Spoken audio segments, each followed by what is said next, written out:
Hi, it's Mike from Model Meetings. Today you're on my deck and we're going to talk about decks. I'm going to give you 4 tips for how you can improve your PowerPoint or presentation deck that will help to reduce the time that you spend prepping, it will help to reduce the time you spend in meetings, and it will improve the clarity of your meetings. Tip number 1, avoid the use of acronyms and jargon. It's confusing, and based on my experience, people are not going to hold up their hand and ask you, what does this acronym mean?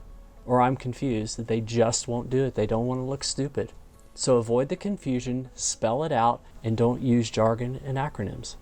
The second thing, when you are dealing with lots of information and lots of data, ask yourself, can I put a picture or a graph in its place? And if you can, that will reduce confusion and convey the message much more easily.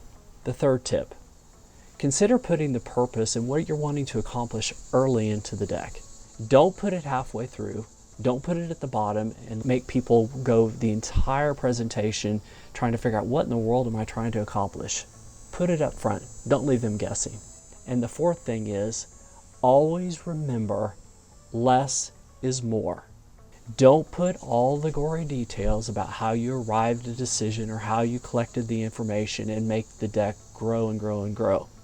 Consolidate it, make it smaller, your audience will appreciate it, and you'll convey your content of your deck. You'll achieve your purpose much more easily.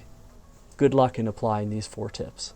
So the next time you get a PowerPoint deck sent to you for the next meeting, I want you to look at it and ask yourself, how could I apply these 4 tips to this deck?